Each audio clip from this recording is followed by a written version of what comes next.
Welcome back and welcome into another episode of Small Ball with Kenny Beecham. I'm very excited to be here, man. We just had one of the weirder week and a halves that you're ever going to get in the NBA season. And most of that is because of the cup. You know, we wanted to prioritize the cup. So some days we literally got no games. That was weird. I'm being completely honest when I say this. I swear, right hand to the people upstairs. I was so bored yesterday with no NBA games that I went onto YouTube and I typed in varsity basketball and hit the live feature. And I can show you my watch history. I was watching two teams in Pennsylvania go back and forth. Yeah, was it great hoops? No, but I just needed something. And because there's such a weird week in the NBA, I decided this is a perfect time to do an episode where I pretty much just answer questions from you guys. So I'll hit you up on Twitter. Some of y'all DM'd us on Instagram, and I'm going to try my very best to answer some of the cooler questions. I'm looking at my history right now. There was a game, Liberty High School versus Blue Springs South High School. If you somehow are attached to one of those two cities, one of those two schools, hit me up because I watched some of y'all game. I watched Forks versus Naya Bay Boys. Varsity basketball. I was all over the place. I needed some hoops. I did get to watch some college basketball. Jeremiah Fears, game-winning shot versus Michigan and 1 4-point play. Come on, man. I'm locked in. But the high school hoops is kind of cool, too, because it made me get back into my, do I really want to eventually be a coach bag? The answer? The answer is All right, enough of that. Leave a like, subscribe, tell a friend and tell a friend. The Small Ball with Kenny Beecham is here every single week, except for, the holidays. We miss Thanksgiving. We're probably going to miss Christmas. But other than that, we here. The first question comes from Deuce OKC. Does OKC need one more shooter, a Cam Johnson type of player, in order to truly reach their full potential this season? He got 5 likes. So I tried my very best to pick the questions that got more likes because that means that more people are interested in this. And this is obviously an interesting week if you're an OKC fan. You know, you go into the NBA Cup. I wouldn't say you dominated your way there, but damn it, you made your way into the finals. You went against the Bucks where you were the favorite and you laid an egg.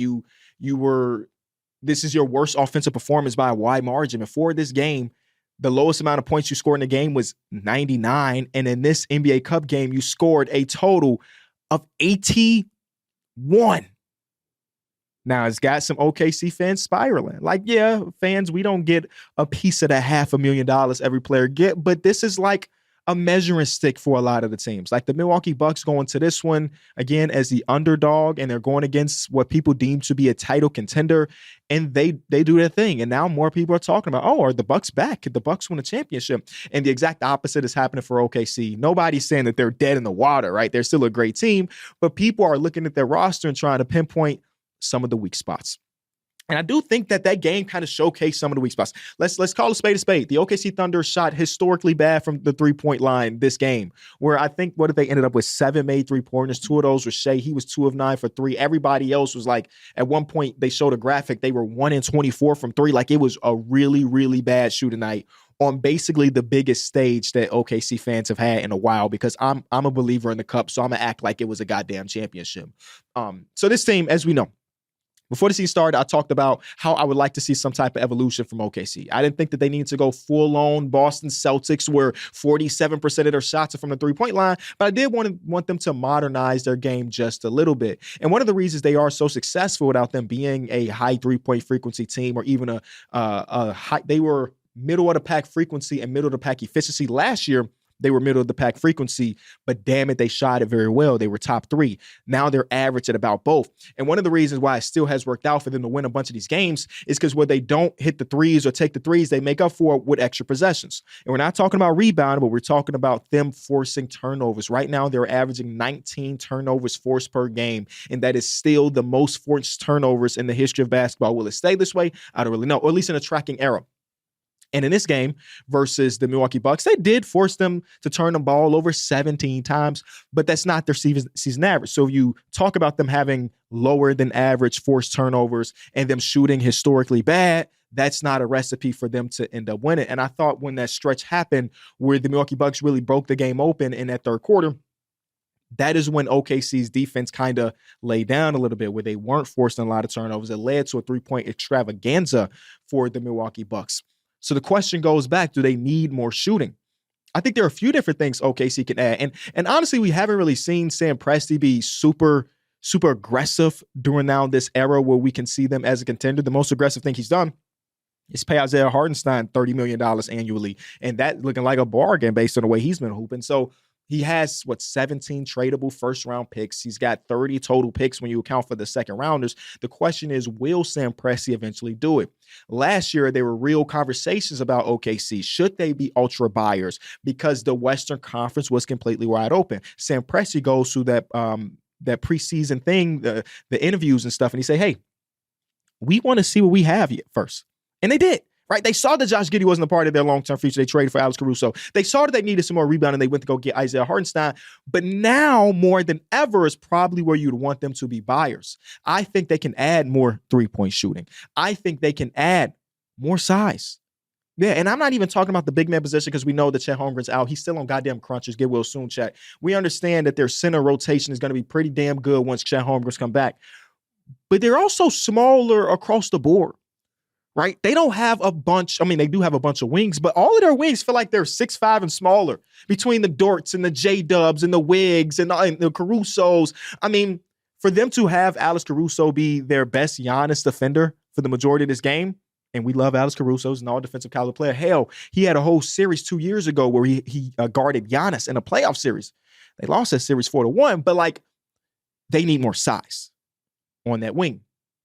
A guy like Cam Johnson might be perfect for that. We're not looking at Cam Johnson as this super, super, super plus defensive player. He's not Alex Caruso, but he's bigger than Alex Caruso. He shoots like that. So I like the idea of a Cam Johnson, but then I look across basketball and I ask myself, if it ain't Cam, who is it?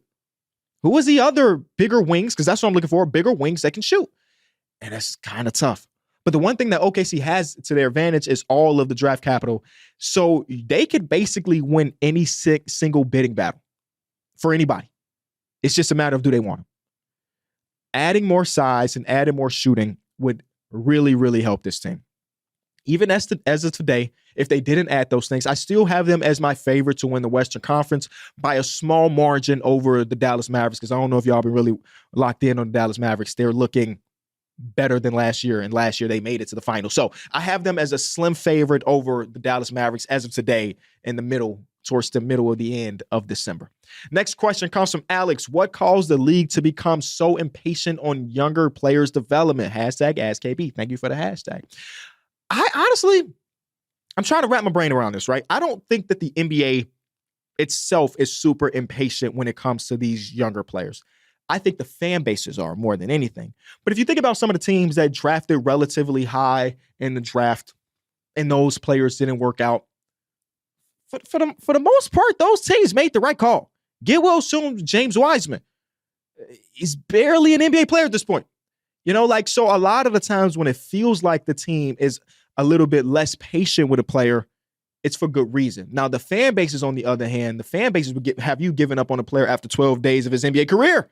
In reality, we know there's so many ebbs and flows of an NBA career that somebody who is year 3 right now in their season or in their careers could turn out to be a really, really good player in this league. It's about reps. It's about repetition. It's about finding your way. And I think fans kind of forget that because we as a society, we are really into instant gratification. And I keep having something fall into my eye. Instant gratification, where you throw out a tweet and in 2 seconds, you can find out if people enjoy that tweet. We're into instant gratification in the NBA.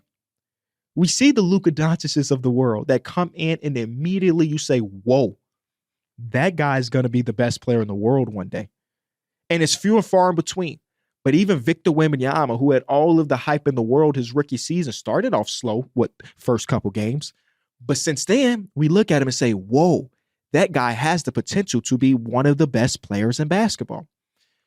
But we also have the stories of people taking time. But nobody wants to take the time. Everybody wants to make it happen right now. And it's somewhat understandable. But at the end of the day, we gotta be patient. Now, some things, there's no reason to be patient on. Some players immediately show you, oh, this guy's just not it. But for the majority of the time, just a little bit of time, a little bit of patience, a little bit of development goes a very long way. Next one comes from Hamilton. And Hamilton originally asked a couple different questions, but I really like this first one. So my apologies, Hamilton. I'm not getting to your full one. He says, What makes a team go from a really good season, the Grizz, the Cavs, the Rockets, to legit contenders like OKC or Boston? Obviously, we know having a superstar / MVP caliber player and playoff winning experience. Now, Hamilton, I truly, truly do believe that last point that you have in your tweet is the biggest thing. When we talk about a team going from a really good team to a legit contender, having those scars, playing in the playoffs beforehand, get into the second round, maybe get into a conference finals, really changes the dynamic of a team. Going from an on paper contender to a real contender really causes those, you really need those scars. And of course, like you said, superstar MVP caliber player, of course. But like, think about it like this. Last year, the OKC Thunder were the best team in the Western Conference all season long. Every single game they played, they were in. It felt like they were dominating teams. They were a great defensive team, great offensive team. They have an MVP candidate. And yet, once we got to the postseason, there wasn't many people saying that OKC was going to win that championship. Though they showed us for the entire regular season that they were the best team, nobody truly believed that they could win the Larry O'Brien trophy. Why is that? It's the youth. It's the lack of experience. And what did we see? We saw them go into a playoff series against the Pelicans, do what they were supposed to do, and then they went against the Dallas Mavericks, a more experienced team with another superstar who has been to the conference finals, with a couple other guys like Kyrie Irving, who has been to the finals multiple times in his life and hit one of the biggest shots in the history of basketball. That experience felt like it mattered a lot more. And now they got some scars. And then we go to the preseason rankings. A lot of people say, hey, OKC is the team to beat. Even though the team that just beat them in the playoffs, the Dallas Mavericks, on paper got better, a lot of people are saying this is OKC's year because they got them scars. And they had Isaiah Hartenstein and Caruso too, but because they got a lot of those scars. And you got to think about it like this. Let's go through the last couple NBA champions. The Boston Celtics. You know how many scars them boys has from Jason Tatum's rookie season where they're going to conference finals here, losing in the first round to Kevin Durant and the Brooklyn Nets. They have been through so much for them to finally get to where they are. And now they have all of the experience, all of the depth, great coaching, and they are still the favorite to win this season. The year before that, the Denver Nuggets, they had been to one conference finals. And when I say a team needs a scars, I'm really just talking about their core dynamic players. So Jamal Murray, Nikola Jokic, Michael Porter Jr. Again, Aaron Gordon wasn't there for that conference finals appearance, but 3 of their top 4 players were there. They had multiple playoff series where things didn't go very well. They got some scars losing in the first round. The 2022 Warriors, you know their story. They had already won a bunch of championships, so we have to go there. The 2021 Milwaukee Bucks had made it to the conference finals 2 years before that, and they were this close to making it to the finals. The year after that, they lose in the second round. They have a ton of scars. Can Giannis get over the hump? They eventually did. There are some anomalies to our history, like the 2020 LA Lakers, who were basically newly constructed with adding Anthony Davis. But one of the reasons this is an anomaly, damn it, they had one of the 2 best players of all time still playing amazing basketball. And Anthony Davis was widely looked at as a top 7 player at that time. So the anomaly is having 2 top 5 to 7 players, maybe. Even 2019 with the Toronto Raptors, though Kawhi Leonard wasn't a part of that core. Kawhi Leonard had been in finals. He had won a finals MVP. Kyle Lowry had been in conference finals. Marc Gasol has been in conference finals. Like it goes on and on and on. That experience is the main thing. We love the Houston Rockets right now. But not a lot of people are looking at the great Rockets season and saying this is the year that they could win a championship. We want to see what they look like in the playoffs and say, hey, okay, I could see a world maybe next season where they are competitive for a championship. Who knows? So really, really having the experience goes a very, very long way.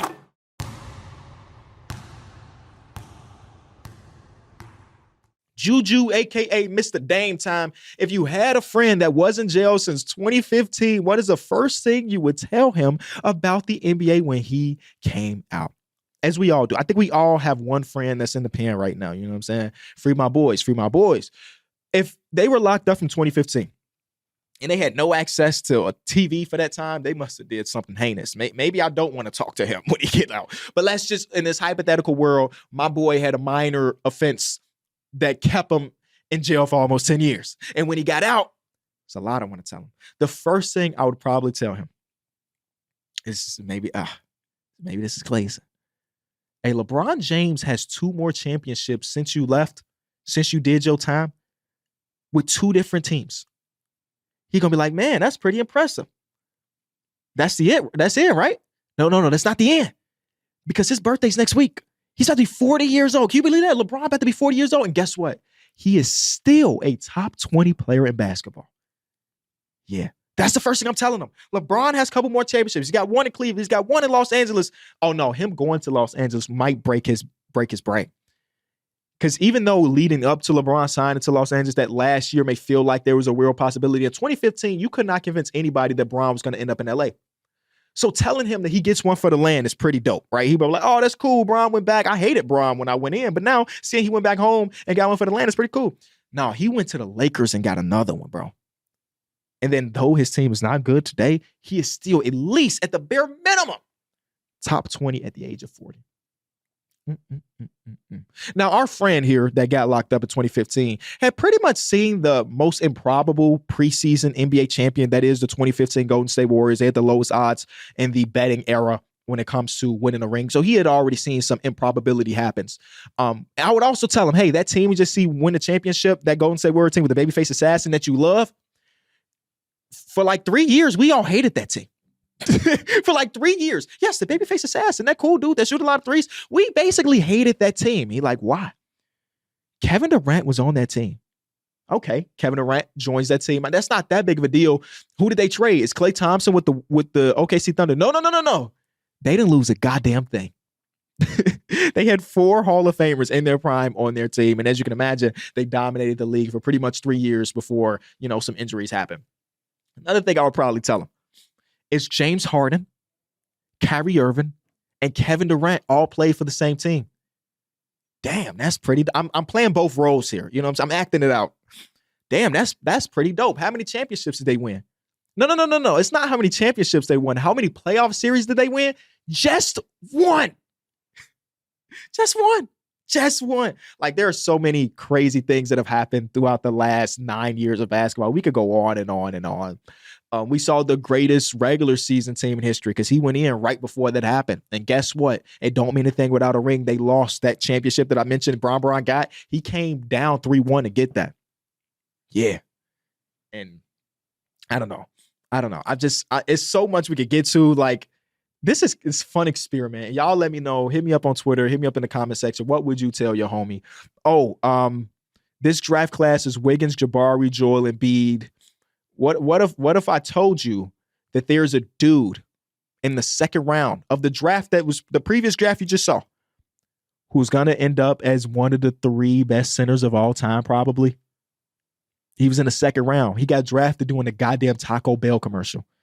That guy's dominating the league right now. I don't want to spend too much time in it, but that's such a fun experiment of how all the cool things that have happened in the NBA over the last 10 years. Next comes from Busy. Says, what do you think makes individual offense so much more valuable and impactful than individual defense? Example, Luka, who is a 10 of 10 on offense and a below average defender, is clearly a better player than Rudy Gobert, who's a 10 out of 10 defensively and below average offensively. Now, when one thing you saw a lot, when you saw these super teams become one of the major criticisms for people that didn't believe was there's only one ball. And I think the only one ball argument is the perfect way to describe why this offensive player is more valuable than the great defensive player. I will say Rudy Gobert is probably closer to a 9.2 offensive or defensively because there are a lot of things or a few significant things that he's not very good at. Either way, when there is only one ball, that number one offensive player like Luka Doncic has the advantage of having that ball as much as possible. And when we're talking about a one-of-one offensive player like a Luka, like a you know all the great Jokic or Jan, all the great offensive players in basketball. As a coach, as a team, you can do everything in your power to stop that. But the reality is these 10 of 10 offensive players are gonna find a way. Now, that don't mean that they won't have a stinker here or there, but for the most part, these guys have seen so many different coverages that they have counters to everything. There's only one ball, and when you're a 10 of 10 offensive player, that one ball is in your hands, and that is enough for you to be competitive every single night. Well, on the other side of things, because there is only one ball, but there are 5 people defending, you could take a defensive-oriented player out of the game way easier than an offensive player. Let's say we're talking about a perimeter defender. We're going to run the actions through somebody else with this perimeter defender. I mean, he's going to do his part, right? He's going to still have a great game, I would assume.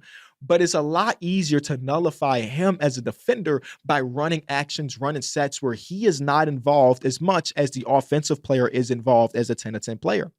We've seen Rudy Gobert, who you reference as being a 10 out of 10. Again, I can't say I agree with that, but he's the best example because he is all defense and almost zero offense. We've even seen him get dominated at times, right? We've seen that. We're great offense, no matter if you're an all-world defender, great offense is going to win that matchup more likely than not.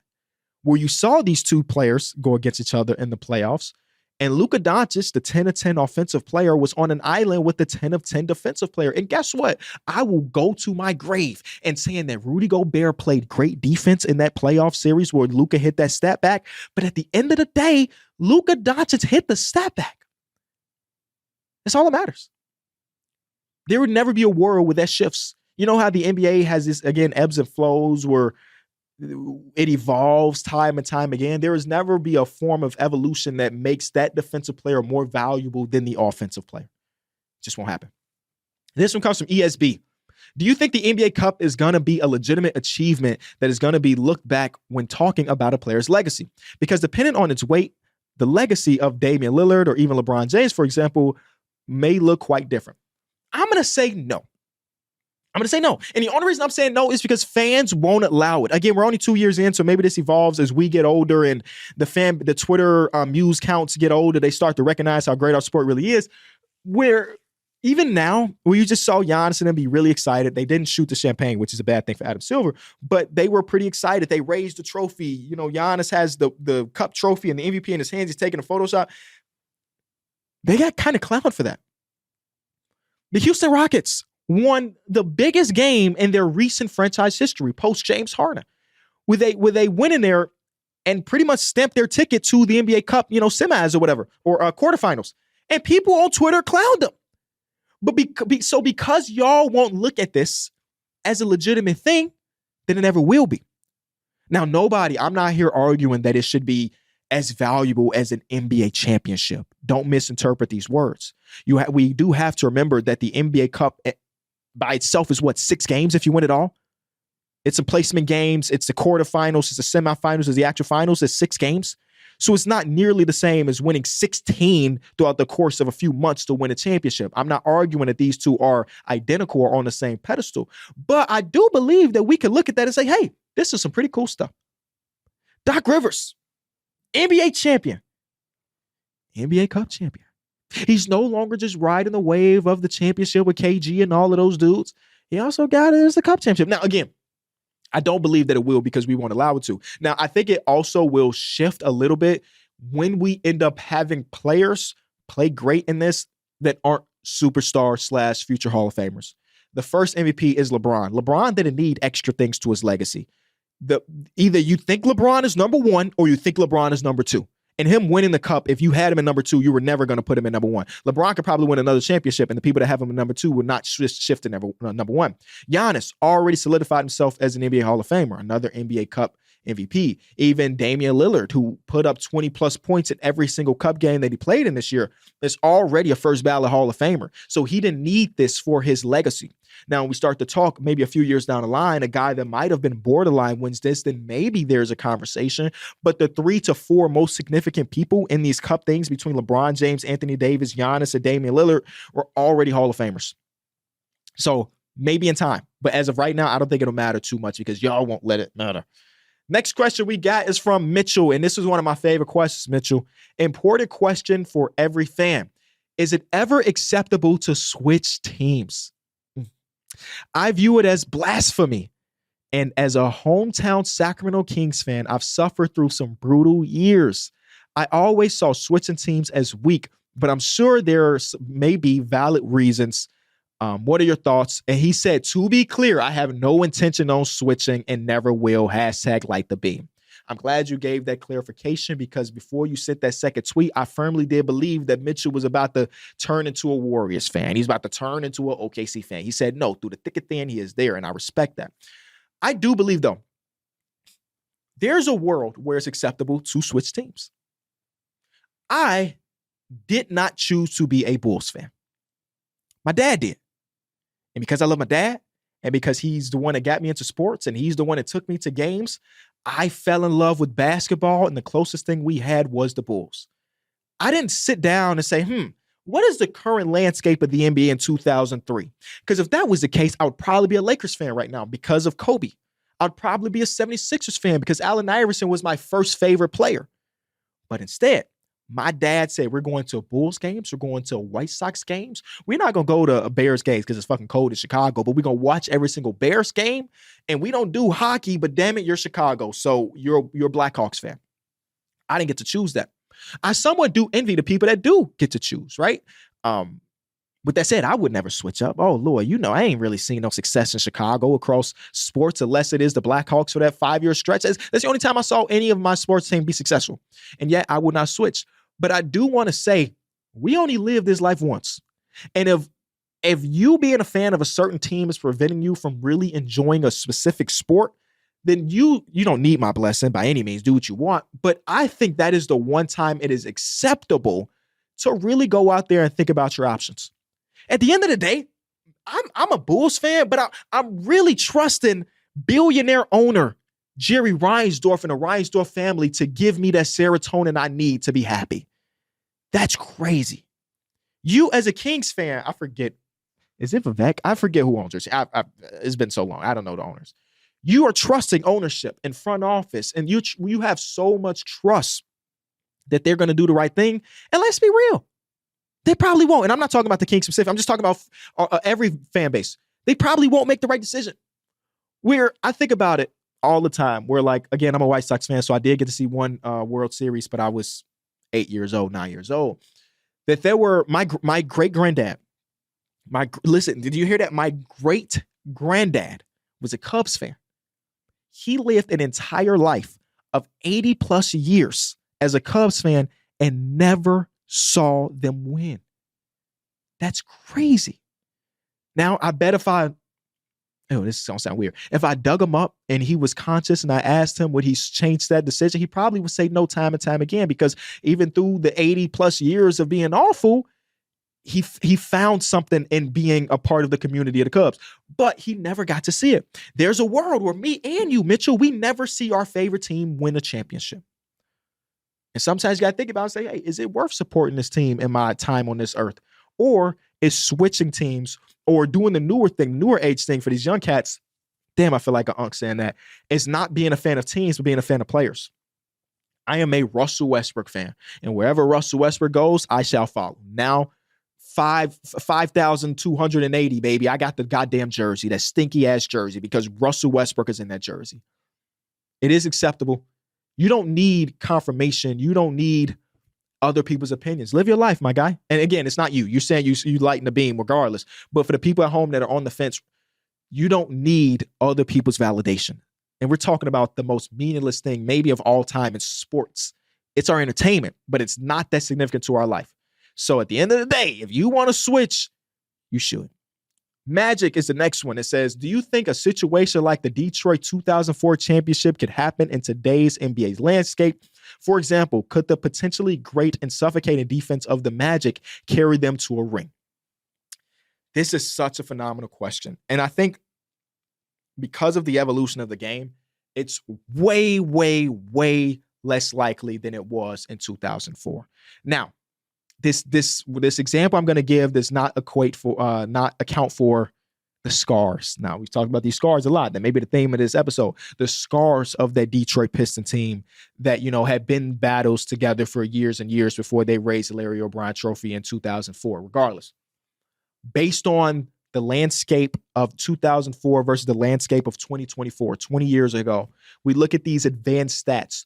The closest we have to that 04 Pistons team, believe it or not, is the Houston Rockets. Now, The Houston Rockets don't have Ben Wallace. The Houston Rockets don't have Chauncey Billups, Rip Hamilton. I'm not talking about personnel. I'm talking about advanced stats.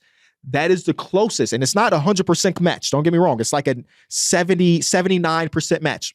But on the advanced analytics, that's the closest we have to that 2014.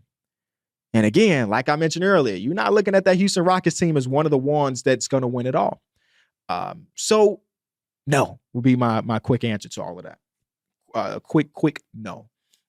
It doesn't account for so many different things. Last year, I didn't run the numbers on this, but off the top of my head, last year, the closest thing we had to this was the Minnesota Timberwolves, and that got them to the conference finals, which was pretty impressive. They were a suffocating defense, number 1 or number 2 for the majority of the season. They had a mid-tier offense, and that's one thing that gets misremembered throughout history. The Detroit Pistons team that we're referring to, 2004, they weren't an awful offensive team. They were 16th. So about league average. They were a league average offense and a suffocating defense.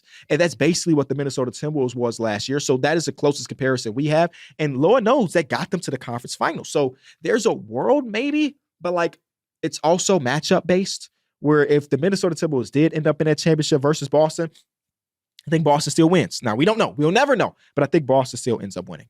So my long answer is no, but maybe. Advanced Basics says, what do you think is the main reasons for the rating decline is? I've talked to so many people about this and get a different answer each time. Curious to know if you think one factor is worse than the other. Still love basketball and want to see the league succeed in the U.S. still. Great question. One of our last questions. So for the people at home, this is from Front Office Sports. NBA viewership on ESPN is down 28% through November 21st, averaging 1.772 million viewers through the first 18-game broadcast on the network. Over on TNT, the viewership is down 3% on Tuesday's NBA Cup matchup between the Celtics and the undefeated Cavs, and it brought the rating up to about what it was last year, averaging 1.8 million viewers per game. And if you look at this from a even broader scale, over the last 10 to 15 years, we've seen a decline in the viewership of the NBA. And honestly, this has been a huge conversation on social media over the last couple of weeks. I do believe that people are misinterpreting these things. The overall viewership numbers is not an indication on the success of the league. I'm going to say that again. The overall viewing numbers that I just read to you that are down 28%, which again, I'm not saying it's a good thing either, but it being down 28% is not an indication of the NBA starting to fall. These numbers are saying, hey, people are not watching live NBA games on ESPN and all the other places, which is a problem in itself. But I kind of want to nip it in the bud for the people that said that the NBA is a dead league. We just signed the biggest media rights deal in the league history. Well, we have so many different players. And Adam Silver talked about this during the Cup interview, where because the NBA, consumerism, us as people at home are going more towards the different platforms, the Netflixes, the Amazon Primes, the Hulus, all of these different streaming platforms, they had to get in. I cut the cord 1,000 years ago, it feels like. And most people are probably in that same boat. So them branching off to these other different places where it is on streaming might help those numbers a little bit. But at the end of the day, I don't look at these numbers and say, oh, snap, we are in trouble. Because there are a few different things. You have to remember what the NBA's target demo is. If you look at the average age of the major sports, and I'm talking American sports here, the NFL, the MLB, and the NBA by a wide margin has the youngest fan base. And that's by design, right? It's the most personal sport of all of them. We market our players more than any other league in basketball. And when you market the players, you get the younger people to fall in love with them. Some people fell in love with LeBron in 2003, and they're also 40 years old, and they still calling him Mike King. Steph Curry had social media rocking for a 5-year stretch where I used to work for a company named House of Highlights, I'm sure you're aware of. They were killing their own statistics year by year. A lot of that was Steph Curry, right? So we market towards social media users, which means that we're marketing towards a younger audience. This younger audience, instant gratification world, they're not thinking about sitting down and watching the NBA right now, because finding out what happened in last night's game can happen like this. You on NBA side of TikTok, you can see the highlights of every single game, 10-game slate. You can swipe through them just like that. You can go on Instagram to the Sports Centers, to ESPN NBAs, to the House of Highlights, to the Enjoy Basketball Instagram account and find out what happened in the NBA the night before. You can go onto YouTube and watch a Jimmy High Roller video, thinking basketball video, hell, a Kenny for Real video, and find out everything you need to know. It is the most consumable sport without watching the actual games. And I don't know if that's a good thing because everybody got a fucking opinion without watching. But either way, I think that is more of the problem, if you will. But also that problem is one of the reasons why the NBA inked the biggest deal.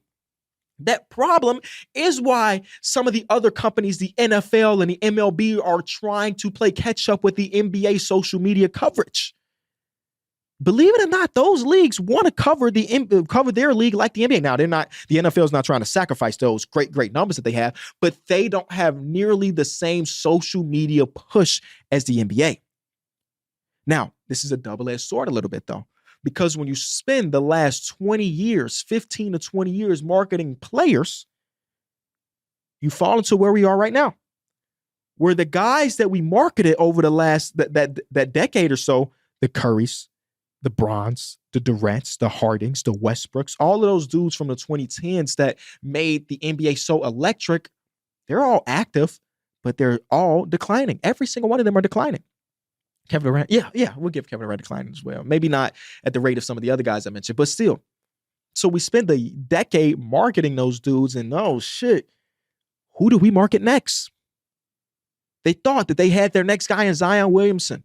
He was the biggest college prospect almost ever of my lifetime. He was. Or as me, who again has never really been a huge college basketball fan, was watching Duke basketball because this dude, did he just jump out of his own shoes? Did he burst through that Kyrie? Did he play help side from the block and find a way to the corner to block a shot at his apex? Oh, that's our guy. Adam Silver says that's our guy. That fell through. And because that fell through, no. We got to get back to what we know. Steph Curry, LeBron James. We're not really investing in these other dudes early because we don't really know. Even though Anthony Edwards is dope and he's coming from Georgia, they were sub 500. Did they make the tournament? We don't know if we can market that guy. LaMelo Ball's a great guy, great social media guy, but he just played in the other league and he ain't had no crazy stats. We can't really market him that well. Well, Steph Curry and them have a top 3 pick. No, we're not gonna focus on their pick. We're gonna focus on Steph Curry. Yeah, we're gonna focus on Steph Curry because he's still. Oh my God, did you see that? That is our current problem. And the NBA put a ton of eggs in the Wembanyama basket. And they're waiting, and they're waiting, and they're waiting. And again, we're talking about what? A year and 2 months of his NBA career. He's doing great stuff. But the one thing that they have not been able to do is truly market one of the American-born players. And I think that is somewhat of the disconnect from the average American consumer. When I was growing up, we had Kobe. Kobe might have been born in Italy, right? Is that the story?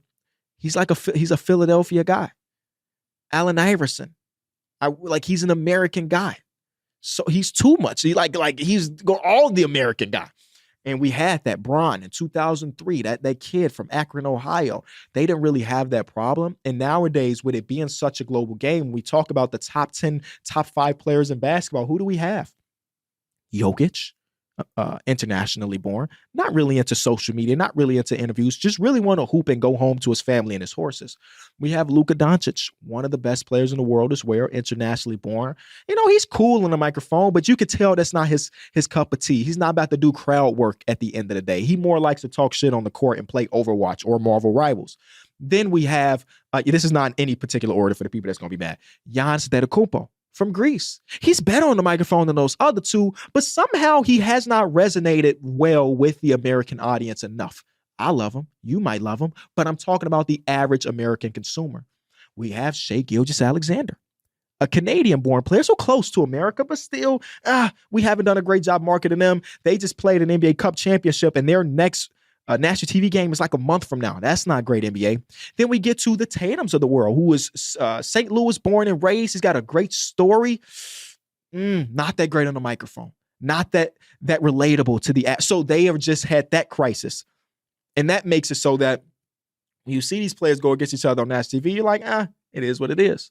Another reason why it's a struggle that they market it this way is because when those players are not playing, which we've seen a ton, a lot of people don't really give a damn.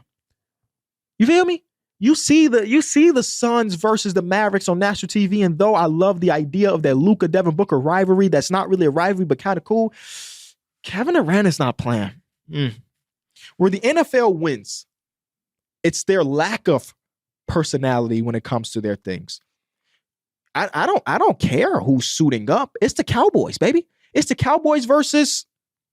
I'm not really into NFL enough to know their biggest rivalry team, but it's you're gonna watch that because it's not about Dak Prescott. It's not about CeeDee Lamb. It's about the brand of the Cowboys.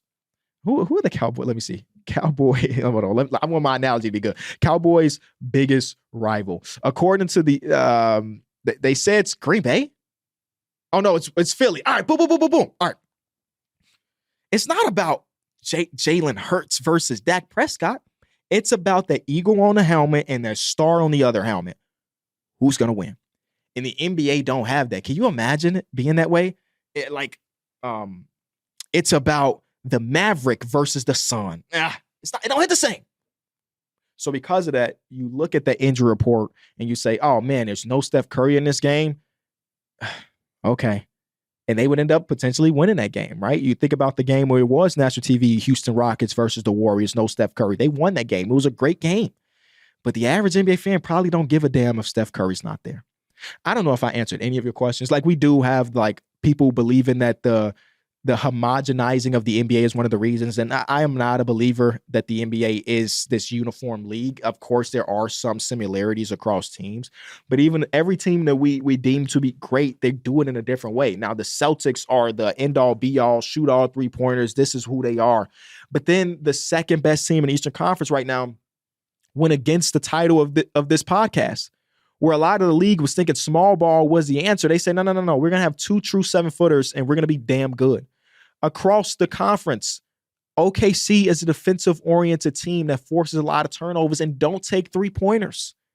The Dallas Mavericks, they have evolved quite a bit from the heliocentric idea that they used to do, but this team has a different identity. They used to be a team that's going to force a ton of corner three-point shots. This season, it's not who they are, and yet they're better. So it's not about that. It's not about that. And this is the very last question before we get to Ask KB from Instagram. This has been a great episode. I've been having a lot of fun. Comes from Ryan Keller. Hey, Kenny, long-term fan. You have been open about your mental health journey and getting involved with therapy. I want to ask, what is your perspective on how therapy and improved mental health impacts performance, not just in sports, but all aspects of life? From the sports part of it, one of the reasons why I love DeMar DeRozan, I love Metta World Peace, I love Kevin Love so much is because those dudes, and in sports, y'all know it's high testosterone, manly this, manly that. And I'm gonna give Metta World Peace a lot of credit here, and maybe it should be going to somebody else, but he's the first person that comes to mind. He was the first person I ever heard say, shout out to my therapist. You said that in the early 2000s, where the idea of mental health specifically for a man was frowned upon. He said, shout out to my therapist. That opened my eyes up. And I was a shorty at this point. I didn't have no mental health issues at that moment, but I recognized that people do, and him shouting them out meant something. I'm sure it meant something to people in real time. For DeMar DeRozan to come out, and though I haven't read his book completely, for him to be very candid over the last couple of years and eventually write a book about this stuff, Kevin Love talk about his struggles, made me really feel like it was okay. So your question is getting involved in the therapy and the performance aspect of it all. Personally, when it comes to mental health, when I am in a bad headspace, I can't work, which means I can't perform. I can't fake a smile for hours straight podcasts if my mental health is not great. And therapy was one of the things that really changed a lot of that. Again, things ain't great, but I'm getting better, right? Earl said, I'm not okay, but I'm going to be all right. That's a fact. And one thing therapy helped me do was kind of course, ground myself when I'm going through those mental health. Even you see me, I'm getting all fidgety because I'm thinking about anxiety and getting anxious. So maybe I shouldn't spend too much on this question, but it helped me learn how to ground myself in those situations where my health, mental health specifically, is not the greatest. Early this morning at a doctor's appointment, I hate the doctors. All last night, I couldn't sleep. This morning, I couldn't eat because I had a doctor's appointment. It wasn't nothing but a checkup. But I was so mentally anxious about it that things didn't go well. By the time I stepped out of the doctor's office, I was like, oh, that wasn't that bad. And recognizing some of that really changed it. One of my teachers, my senior year of high school, I had a teacher named Mr. Downing. Mr. Downing was actually in the NBA, by the way. He played for the Lakers, which is kind of crazy. He had a class. We saw it as a blow-off class for senior year. The name of the class was like reading. It wasn't, he wasn't teaching you how to read now. Don't think I was in that type of class, but the whole class was sitting down for 50 minutes and reading a book. Now, there were times, some months, where he gave you, there was a book to read for the class. I mean, you had a quiz, you had a test at the end of it. But other than that, the whole thing was about reading. And I remember him specifically saying, reading is going to change your life. Not to me, but to the class. And you think about, you 17, 18 years old. You don't really give a fuck about reading. You don't give a damn about reading. I'm here because this class is easy. I'm here because I can spark note the book that you gave us a book report on and just sit here for 50 minutes and not have to do no real work. Now at the age of 28, Mr. Downing was right. Because I truly believe that paired with therapy, which we mentioned, me opening up books and reading more has significantly shifted my mental health. And it don't have to be mental health books. It don't have to be self-help books. For me, at least, just having that getaway has been phenomenal. Now, I've read over the last 2 weeks, I've read like 6 books. I've been locked in. My first one was The Alchemist, and I know that gets a bad rap here or there, but for me, it was impactful, and that's all that really matters. And there was one specific quote in there. This is not even the thing about the book that you should worry about. A lot of my mental health, here we go, let's get deep. A lot of my mental health crises started when I found out I was going to be a dad. The whole world shifted. It wasn't about me. It was about her. And it changes your perspective, right? Hey, me having a 300 pair sneaker collection doesn't really make sense anymore. Me spending that much money on sneakers doesn't make sense. I got to think about her future. I got to think about our future. But more specifically, it changed my mental health about my life as far as like me being here, where I became health anxious. Oh, I want to see this baby girl live her life to the fullest. I want to see her get through high school, go through college, get married. So I was having panic attacks whenever I had a headache. Damn, I'm about to die. And in the Alchemist book, there was a quote, and this is so crazy because it's not the whole thing about the book. It says something along the lines of, oh, maybe I wrote it down, bro. Oh, no. This was not supposed to be in there, but here we are. We're talking about it. In the book, as I look for it, the quote goes, "To die tomorrow was no worth the dying any other day." For some reason, that hit me. And I'm like, well, yeah. So let's not worry about it. It's inevitable for all of us. It happening today is no worse than it happening when I'm 65. Because at the end of the day, it's all I don't know. That really, really resonated with me. So a lot of my health anxiety went down. My fear of that inevitable day went down. And I'm more at peace with those type of things just from that one sentence. It was one sentence in the grand scheme of the book. But I read that book and a bunch of others. Right now I'm reading Project Hail Mary. So y'all recommended that and I'm in love with it. But if you can, because I know it's not obtainable for everybody. If you can and you have mental health struggles, please seek help. And my recommendation is to find a therapist that fits you. Before I found my therapist, I went through 8. Through 2 years, I went through 8 different therapists because I couldn't find somebody that related to me the way I needed to. I've been through every race, every gender imaginable until I found the person that matched me. And different levels of ideas of how you handle these things. And I found somebody and they have changed my life for the better. So thank you again for your question. And hopefully that little tangent can help somebody in need. I don't know. Maybe it does, maybe it doesn't.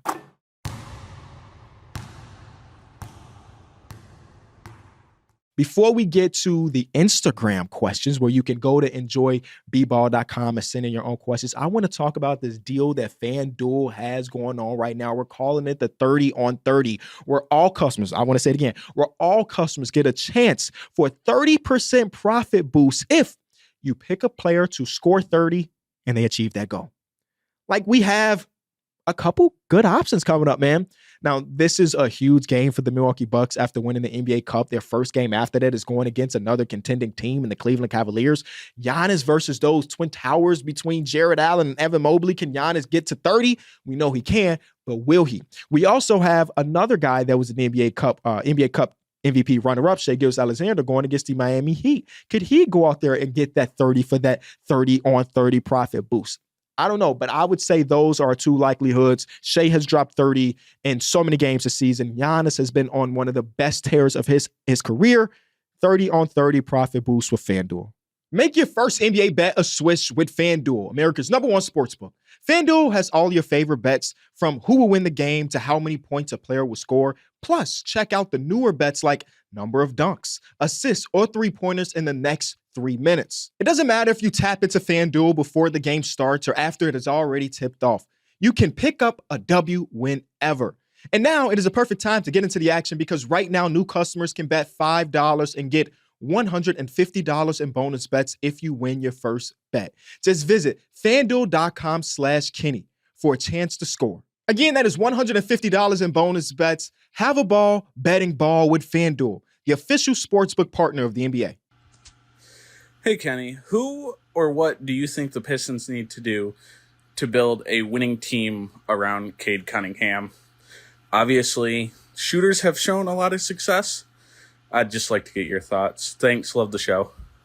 Thank you. The Pistons, you mentioned shooting. That is probably the main thing. But I do believe that I'm still trying to figure out exactly what my opinion is on Cade is. I honestly know that he's a really good player. I've been a backer of his for some time, and now he's averaging 9-something assists with not a great supporting cast. But I question whether or not, when it's all said and done, and we're talking about contention, if Cade Cunningham is more of your 1A or your 1B. And I'm saying that to say that developing or finding another complimentary star, all-star caliber player, let's be honest, goes a very long way. Sometimes the NBA is as simple as we need talent. And I think the Detroit Pistons need that more than anything. It's cool to see Malik Beasley have the run that he's on, or Tim Hardaway Jr.'s but every once in a while, Tim Hardaway Jr. have that. Just having shooters, having positive spacing around Cade has done wonders when you compare it to what it was last year. But honestly, at the end of the day, he needs a co-star, if you will. I don't know if that's on a roster. I don't know if it's Jaden Ivey. I don't know if it's Asar Thompson. I don't know if it's Jalen Duren or any of Ron Holland. But having that secondary guy is going to matter, because I do believe that Cade is overtaxed right now with being the guy almost all of the time, where his usage rate is towards the top of the league. I think it might be 5th right now, which is crazy. So having another guy that can alleviate some of that pressure goes a long way. And alleviating that pressure, for me, is a star player. How do you get there? I mean, it depends, right? You don't want to be ultra aggressive and buy in on a star caliber player right now, because I think right now your ceiling is a play-in team, which is good considering you lost so many games last season. It might just be another year of waiting it out and figuring out what happens in the league around you and finding that star that way. Because I like Jaden Ivey. I like Asar, who looked really good the last game against the Miami Heat that you end up pulling out. But I don't know if those guys are the star players that you need. Hey Kenny, I hope you and your family are well and you have an amazing holidays. As you can tell by the accent, I'm from London, England, and I'm going to Chicago in a few days. What's one spot that I've got to visit, and what's one place that I've got to eat at? I appreciate you. Take care. Okay, so there's a couple different ways we can answer this question. First of all, shout out to you. Thank you for checking in to the city. No, I'm joking. Chicago, once you get here, you're going to recognize I'm biased here, the most beautiful city in America. It has as much touristy things as some of the other big cities. It is as clean as any major city you're going to see.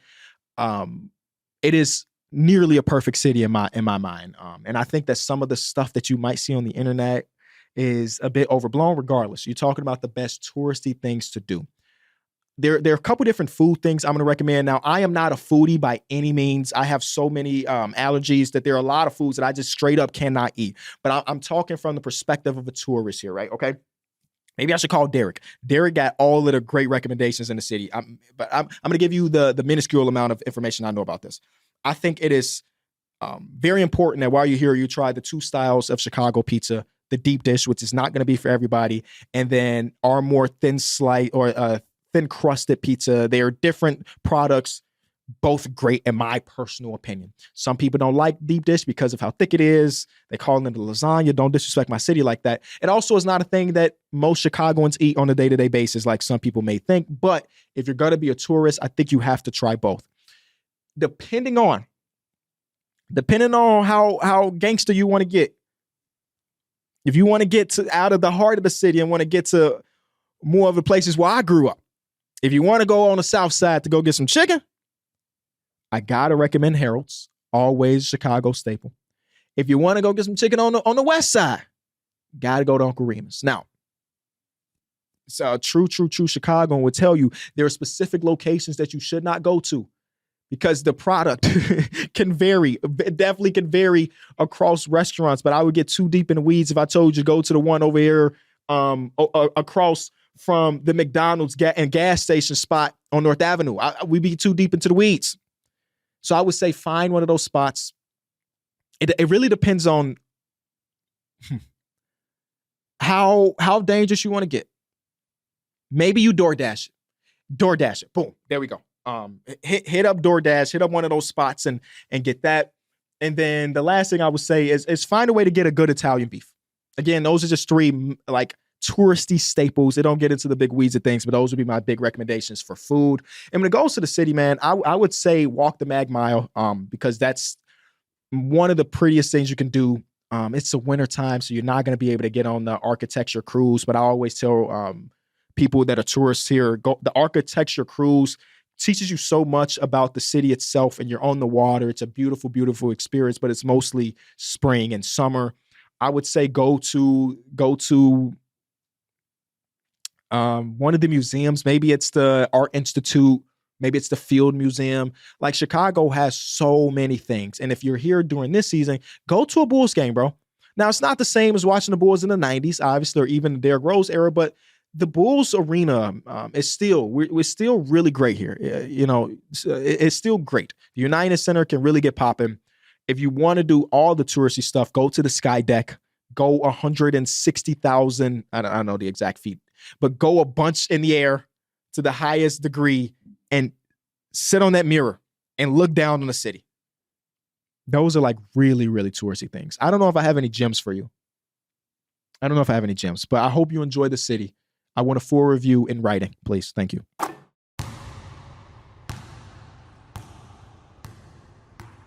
Thank you to everybody that listened or watched this episode. Thank you to everybody that sent in questions. We didn't get to them all, obviously. And maybe we will. I really do enjoy these episodes where I answer your questions because I always do try to figure out what do the people want to hear. I could try my very hardest because it's the perfect run of show, but some people might not give a damn about the things I want to talk about. This is me getting into the weeds of the stuff you care about. If you enjoyed it, leave it a like, subscribe, and I'll see y'all soon.